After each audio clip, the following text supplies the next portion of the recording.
ग्रहों की आकाशीय स्थिति के आधार पर फल कथन को हम जन्म पत्रिका के माध्यम से परखते हैं। जन्म पत्रिका या होरोस्कोप का सामान्य परिचय क्या होता है, इस जानकारी के लिए ये वीडियो देखिए।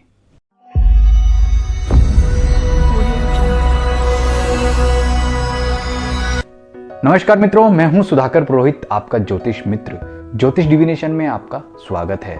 आओ ज्योतिष सीखें वीडियो सीरीज का यह चौथा वीडियो है और इस वीडियो सीरीज में हम बात करेंगे जन्म पत्रिका से संबंधित, यानी कि जन्म पत्रिका या होरोस्कोप क्या होती है और ज्योतिष के ज्ञान में वह हमारे लिए किस प्रकार सहायक हो सकती है।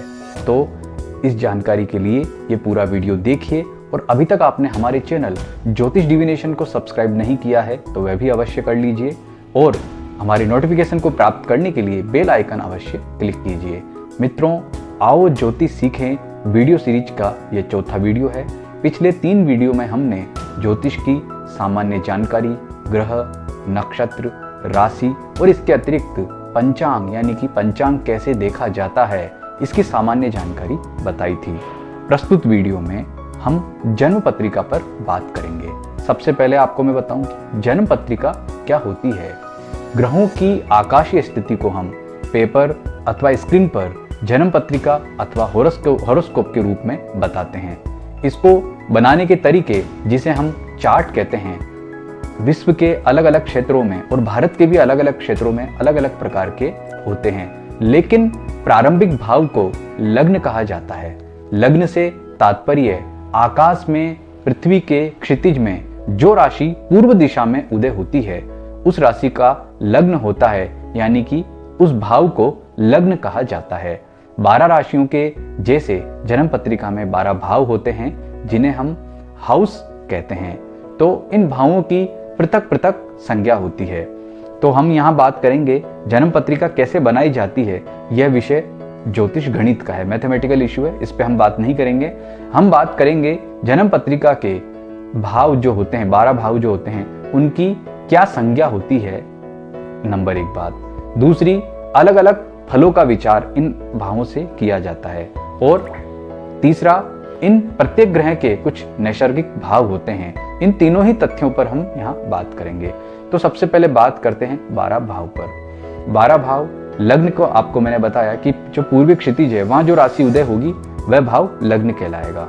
लग्न के बाद में आता है द्वितीय भाव, तृतीय, चतुर्थ, पंचम, ऐसे जो 12 भाव होते हैं इनकी अलग अलग संज्ञा बताई गई है। जैसे लग्न की भाव जो है तनु संज्ञा बताई है, इससे संपूर्ण शरीर का विचार होता है। दूसरे भाव को धन भाव कहा गया है। तृतीय भाव को सामान्य रूप से पराक्रम भाव कहा गया है। चौथे भाव को सुख का भाव कहा गया है। पंचम भाव को संतान या विद्या का भाव कहा गया है। षष्ठ भाव को रिपु यानी कि शत्रु का भाव कहा गया है।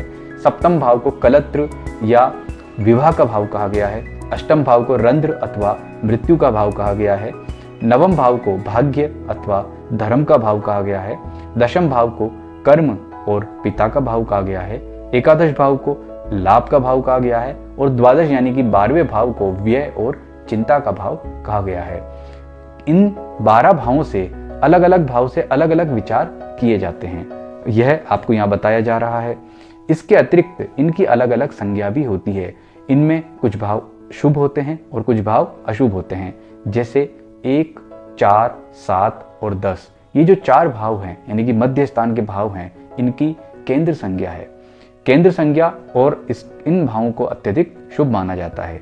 1, 5 और 9 इन भावों को त्रिकोण भाव कहा गया है और जो ये त्रिकोण भाव होते हैं ये अत्यधिक शुभ माने जाते हैं। 6, 8 और 12 ये जो भाव हैं, इन भावों को त्रिक संज्ञा कहा गया है। त्रिक बहुत ही अशुभ भाव माने जाते हैं। इसके अतिरिक्त पणफर और आपोक्लिंग भाव भी होते हैं। पणफर से संबंधित है द्वितीय, पंचम, अष्टम और एकादश, इनकी पणफर संज्ञा कही गई है। और आपोक्लिंग भाव कहे गए हैं 3, 6, 9 और 12, इनकी आपोक्लिंग संज्ञा बताई गई है। 3, 6, 10 और 11 उपचय भाव माने गए हैं और इसके अतिरिक्त जितने भी भाव हैं वह अपचय भाव कहे गए हैं। तो यह इन भावों की सामान्य संज्ञा है। आपको जो यहाँ संज्ञा और किस भाव से किस फल का विचार किया जाता है, यह अच्छी तरह से याद करना है, क्योंकि जब हम पुस्तक ज्योतिष की पुस्तकें पढ़ना प्रारंभ करेंगे और इस कोर्स को द्रुत गति से यानी कि तेज गति से आगे बढ़ाएंगे, तो यह सामान्य जानकारियां हैं जो आपको पहले से पता होनी चाहिए। तो सबसे पहले 12 भावों की संज्ञाएं, जो उनका नाम है वह, दूसरा इनकी क्या विशेष संज्ञाएं बताई गई है, कौन से भाव शुभ होते हैं, जैसे केंद्र 1, 4, 7, 10 और त्रिकोण 1, 9 और 5 अत्यधिक शुभ भाव माने गए हैं। 3, 6 और 12 त्रिक भाव जो होते हैं 6, 8 और 12 यह बहुत ही अशुभ माने गए हैं। बाकी पणफर अपोक्लिम की सामान्य संज्ञाएं हैं, ये अच्छी तरह से याद होनी चाहिए। और तीसरा, किस भाव से क्या फल का विचार किया जाता है, जो आपको यहाँ चार्ट के रूप में बताया गया है, वह भी विस्तृत रूप से पता होने चाहिए। यह ज्ञान आपको अच्छी तरह से हो जाएगा। और पहले हम जिस विषय पर बात कर चुके हैं, अब तक ये सारी जानकारी अगर आपको प्राप्त हो चुकी है, तो कुछ वीडियो के बाद में हम पुस्तक पढ़ना प्रारंभ कर सकते हैं। इससे पहले आप कोई भी ज्योतिष की पुस्तक को नहीं पढ़ें, नहीं तो आप जो सीख रहे हैं वह ज्ञान प्रभावित हो सकता है। तो अब अगली क्लास में मुलाकात होती है।